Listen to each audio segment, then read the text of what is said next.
D'être livré donc librement dans sa nation et d'huile.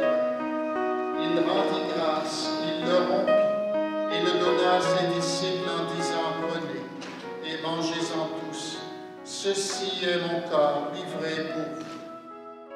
Il en est de la vie de notre Église et de toute communauté chrétienne de se rassembler le dimanche et participer à la célébration de l'Eucharistie. C'est là la source de tout élan missionnaire bien engagé. Quel est le lien entre se réunir le jour du Seigneur, le premier jour de la semaine, et la célébration de l'Eucharistie?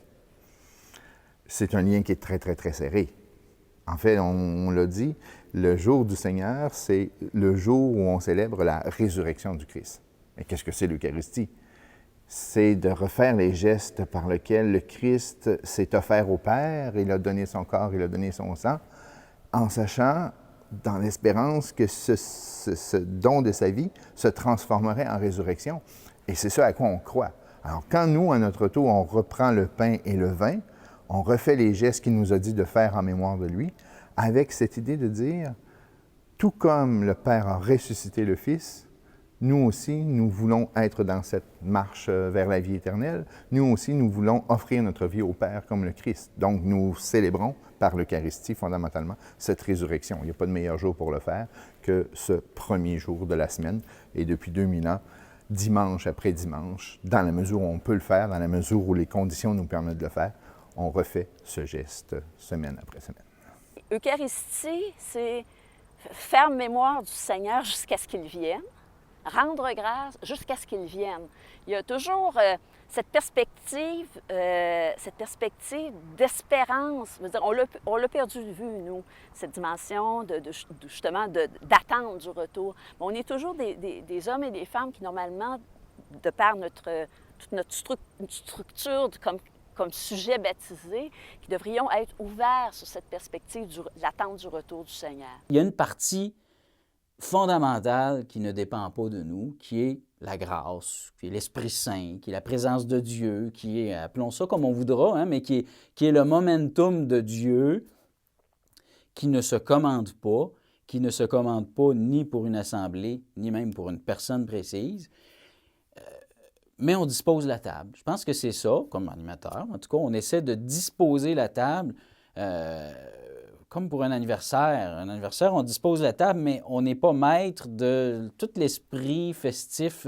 On va mettre des ballons, on va mettre des nappes, on va faire un gâteau. Il y a des cadeaux qui vont stimuler le bonheur d'être ensemble, mais ce bonheur-là, finalement, dépend des personnes, dans le fond, le choix libre des personnes d'embarquer ou pas dans la fête. Et aussi de Dieu, j'ai envie de dire. C'est un mouvement de renouvellement permanent, à la fois de notre identité baptismale. Hein, dans Sacro Sanctum Concilium, dans la Constitution sur la liturgie, on a une très belle expression quand on dit que les baptisés sont greffés sur le mystère pascal du Christ. Okay? Être greffé, c'est vivre de la vie du Christ de par notre baptême. Et c'est l'Eucharistie qui nous permet de renouveler constamment ce mystère, d'être constamment replongé dans ce mystère pascal. Mais en même temps, ce qui est beau aussi dans cette célébration-là du dimanche, c'est qu'il y a de la place pour tout le monde. Qu'on soit de bonne humeur ou pas bonne humeur, qu'on ait vraiment le goût de fêter ou qu'on n'ait pas le goût de fêter, on est là ensemble. Puis je dirais, surtout dans la célébration liturgique, on est là pour l'offrir ensemble aussi à Dieu. Puis dire, regarde, là, aujourd'hui, cette semaine, là, ta communauté est comme ça.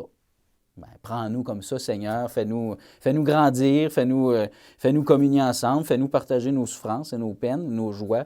Hein? Puis c'est ça qu'on t'offre finalement, c'est ça le sens de l'action de grâce. Je pense, hein, le sens de l'Eucharistie aussi, il y a quelque chose de cet ordre-là là, pour la communauté. Puis en tant qu'individu aussi, quand on arrive au dimanche, des fois on a envie, des fois on n'a pas trop envie, des fois on n'a pas envie de voir les autres. Mais on y va quand même, puis on croit que Dieu nous visite, Dieu nous donne la grâce de continuer, puis de continuer de marcher là, sur le chemin de la foi. Là. Le professeur Madzia, qui était venu au Québec pendant le congrès eucharistique pour le symposium, insiste beaucoup dans un de ses livres sur cette dimension de l'action. C'est une action qui rassemble une communauté, mais pour la renvoyer. Ensuite, pour la renvoyer dans le monde, pour devenir dans le monde nourriture pour le monde. OK? C'est peut-être une autre façon de parler de l'évangélisation, mais on est donné à manger au monde. Donné à manger de quoi? C'est pas nous qu'on donne à manger parce qu'on serait bon, pas du tout. On est donné à manger parce qu'on est le corps du Christ. Nous-mêmes, on devient nous-mêmes le corps du Christ. Donc, entre la vie du Christ ressuscité, le corps eucharistique qui est le pain qui nous est donné, et nous, comme corps ecclésial, c'est une même vie qui circule.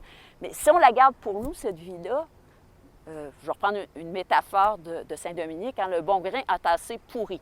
Il disait ça quand il envoyait les premiers dominicains qui l'ont rejoint, plutôt que rester ensemble entre frères et s'aimer et tout ça. Non, il a dit non, partez, vous partez 2 par 2, puis comme le Christ a fait avec les apôtres, puis vous allez marcher. Puis... Il me semble qu'il faudrait qu'on retrouve un peu le courage des martyrs de Carthage.